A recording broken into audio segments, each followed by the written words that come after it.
world, same song. All around the world, same song. All around the world, same song. Wise girls.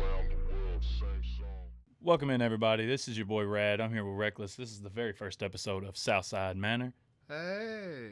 Thank you guys for coming in. Just something me and my homie like to... We always fuck around and do some bullshit, but we figured, why not document this shit? Make it live forever, you know? At least to us. Shit. I think that's super important. Because, I mean, we got stories and shit that we tell people all the time, and we're never believed. They'd be like, man, shut the fuck up. You don't do it. Everybody, y'all don't see him, but the homie Ted here. Just quick shout out to him. Hey. Hooked us up. Big appreciation to him. Hooked us up with some Parmesan to get us feeling right for the podcast. Very first episode. Get the nerves right, you know. Yeah, and big shout out to Diamond Cut Studios here in the homeland. They for treating us good and all that. So what's going on, man? It's good to finally get this on the road, yeah? Yeah, man. Good to actually see you for a minute. Like, fuck, we'd been a minute since I had the baby, you know. By the way, y'all, I got a little 7-week-old daughter at the house right now. Her name's Emery. How is baby girl? Hopefully she's sleeping. She been fussing a lot lately. Her and mama have been going neck and neck. But It be like that. yeah, especially since I went back to work. The first month wasn't that bad because I was still home. She could get her sleep. I can get mine, you know. Mm-hmm. Now I'm back at work and I'm doing 12s because I'm the only one bringing in money until she goes back. She goes back in about 3 weeks. But Yeah, last time we talked about you going back to work, they were talking about putting you on weekends too, and you were like, no. No, I'm not doing that. I'd rather work 12s all week. I'm getting my weekends off. I don't make enough money to sacrifice all my time off, man.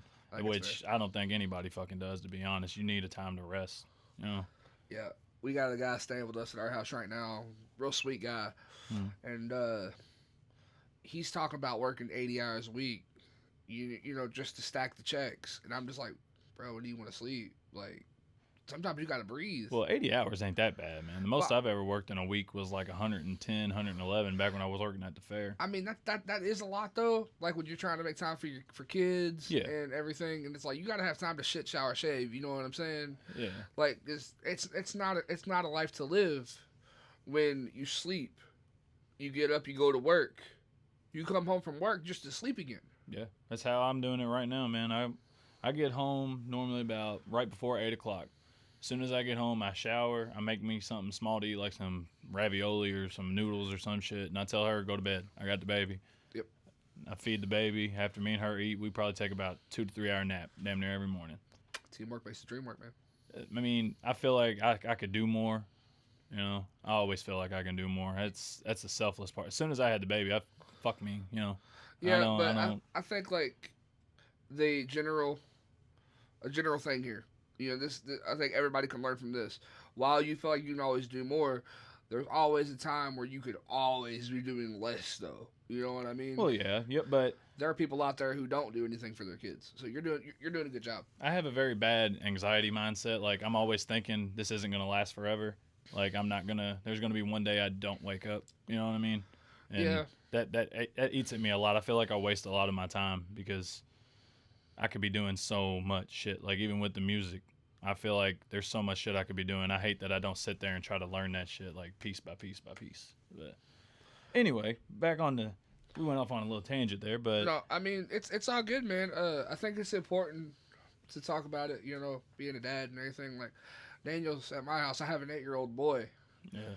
And he's at my house right now, and you got a little girl as well, though, too, man. Yeah, man. She'll be 2 in December. But Daniel, he got in trouble at school today, and you know, his mom, she calls me and she'll send me they have this thing called Class Dojo, where a teacher takes pictures in the classroom, or they do like a grading system through the day, like hallway behavior, in-class behavior, right? General stuff. And he had got marked down for hallway behavior today. So, you know... What, he touched some girl's ass or something? No, he said he didn't do anything. He said the whole class got in trouble for it. But, you know, that's besides the point. I had to, you know, ask him, like, look, dude, either you're lying to me or your teacher's lying to me. Which one is it? I don't know, man. I think we live in a fucked up generation. Like, back when we was kids, they believed the teachers before us because education mattered over your kid being happy. Like nowadays, if your kid's upset, you're like, hey, teacher, what the fuck's your problem type shit. I get it if you're like in private school and you pay for that shit, but if you're in public school, you're gonna have to deal with that. Let the teacher do their fucking job, man, and tell your kid to straighten the fuck up. Or I think that there's levels to it, oh yeah, and whether or not the teacher's in the wrong or the kid's in the wrong, I think it's our job as parents to learn where that line is, because I've seen teachers hit kids. I've seen kids beat up teachers. I've seen kids pick on each other. So it's like learning where the right and wrong really is and learning what caused it, how you can stop it, how you can prevent it from happening again, and how you handle it at home. Because a lot of times it starts at home. oh yeah.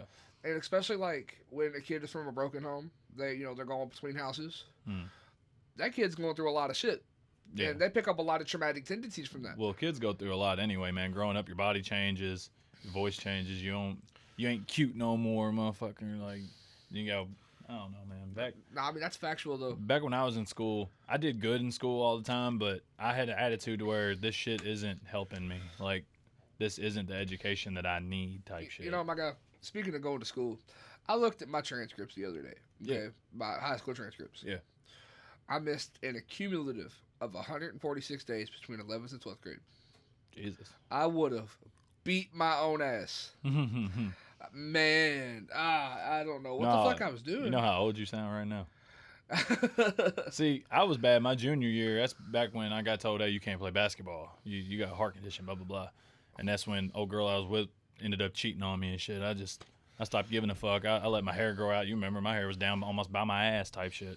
Growing pains, man. Growing pains. Oh, yeah. But fuck, I got kicked out of chemistry class because I was sitting in the back. Always sat in the back of class. And that's when I was in my little depression. I had my head down, acted like I didn't want to do nothing. And she was asking questions. And she was like, does anybody have a question they'd like to ask class? She points me out in the back. There's people with their hands up, like wanting to ask a question. And she points me out, Mr. Ferris. I'm like, how you make crystal meth? She goes, get the fuck out of my class. Peace. I'm going to be in the gym shooting ball, bitch. Fuck. Old ass bad lady, behind bro. the 3 line, man. I hated that bitch, bro. She tried to get us to get up and get excited about lighting a gummy bear on fire. Fuck out of here. We did that when we were stoned. Yeah. By the way, what the fuck do we call them?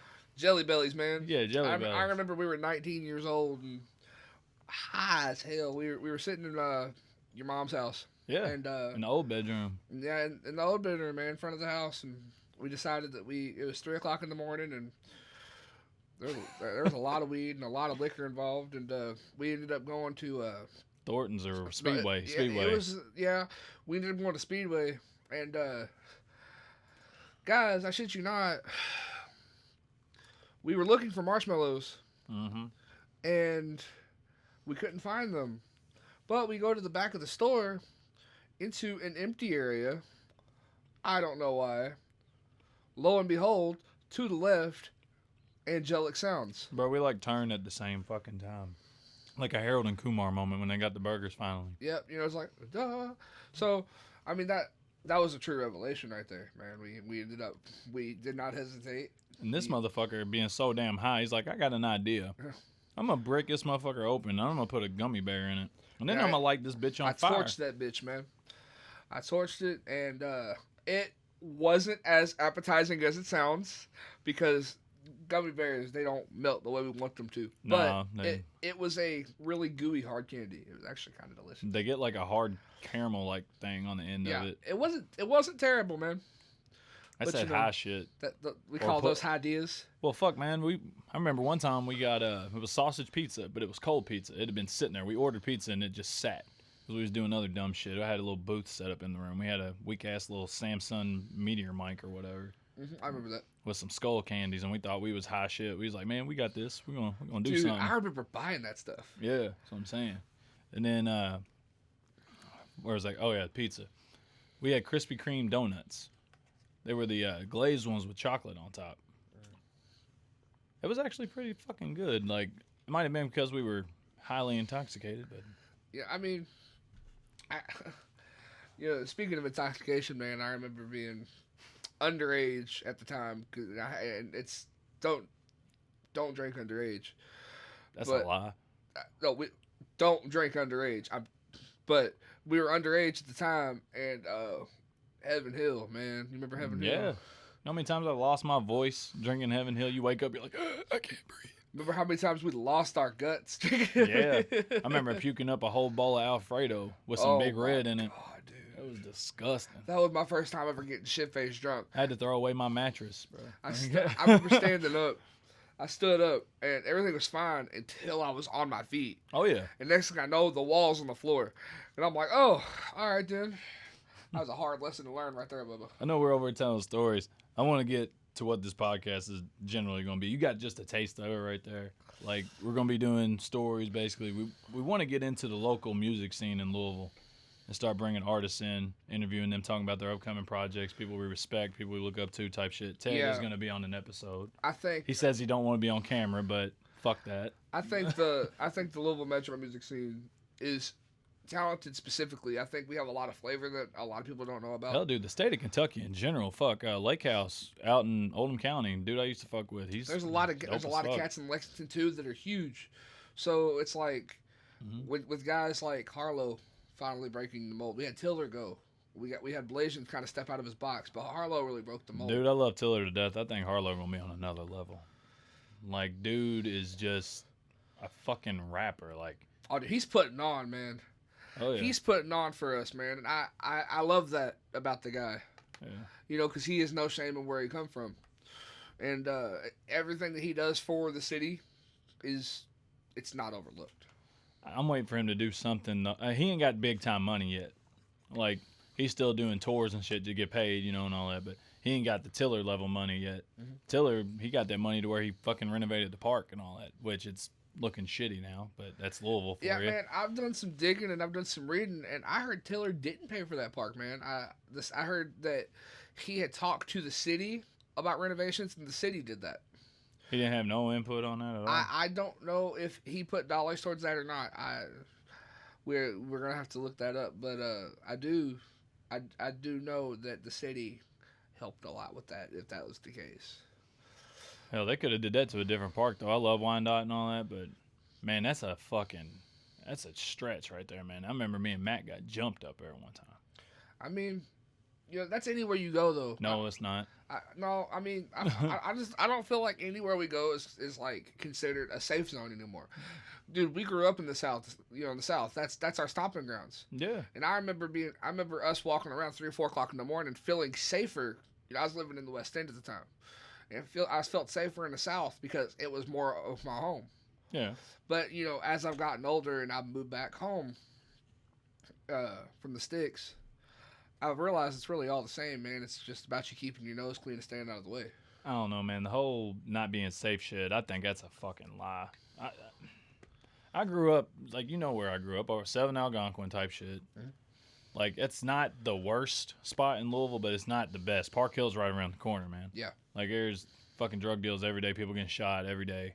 But yeah. I never walked around my neighborhood like I was scared. Like, if you know where you're at and you don't fuck with anybody, then nobody's going to fuck with you. I never had nobody run up on me with a gun. Hey, give me your wallet, give me this. No, that's how it was in the West, though.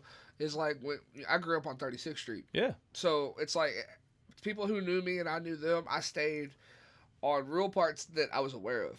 Dude, me and my homie Eli that I work with, me and him talk about that all the time. He showed me his license. He used to live off 22nd Street, which ain't that far from me. But yeah, I used to run around down there. He's mad because he got out of there when he thought that it was at its worst. And now he said there's a bunch of rich old white people about to fucking buy everything down there trying to build condos and shit. Yeah, man, the Portland neighborhood is actually covered in independent businesses by Portlanders, and they're taking care of the neighborhood, man. They're trying to build it back up.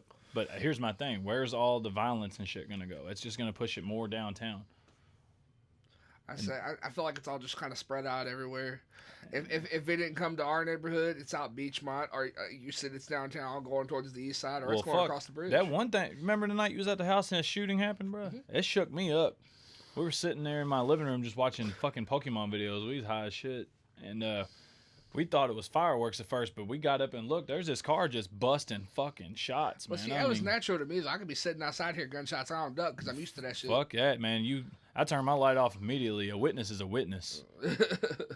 Be like, oh, they could get a call. Hey, we saw, or somebody said over here that you did this and did that. Oh yeah, well I'm going to every fucking apartment. Like, type shit. I don't know. That's paranoia, but I think it's better to live safe than live safely than living dead. You know what I mean? oh no, dude, I love the new law. I'm about to carry my gun with me. Like I need to get me another one. I'm not gonna say what type of gun I have. I'm just gonna say that if I did, I would get laughed at. It's raggedy. Yeah, the pistol I got's raggedy. My AK-47 ain't though. I love it, baby. My little Century Arms, yeah. But I love that baby boy. nah, but getting back into what the show is essentially going to be, this is just our intro, what we want to do. The pod will be a YouTube channel and a podcast at the same time. We wanted to eventually start doing like challenge videos, reactions, taste tests, shit like that. Yeah, I think eventually we're going to venture outside of the podcast itself. And while this video, for the moment, it's just going to be exclusively on YouTube. Yeah. Eventually, we're going to branch out onto iTunes. Oh yeah. Once we get Spotify. Once we get a little funds together, I got a job right now, but I'm working on getting something with more money, and I'm gonna try to get my homie on with me. Yeah, we ain't struggling, but we struggling. I got enough to keep my bills paid and put gas in my car. That's about it. But I ain't got enough to buy. I used to have money to where I could buy bud all the fucking time. But all right, guys. I mean, that was our first installment of Southside Manor. I really hope you enjoyed it. It seemed to go left a lot. That's probably going to happen on the series. Oh yeah, we like to bullshit a lot, man. If you want to see something different, give us some options to talk about. Give us some topics, some shit about even local music, politics, anything. If y'all want to hear some real fucked up shit, talk about politics, because I don't like any of them. I'm gonna let you know. But like, comment, subscribe, and stay tuned. Keep it tight. We love y'all.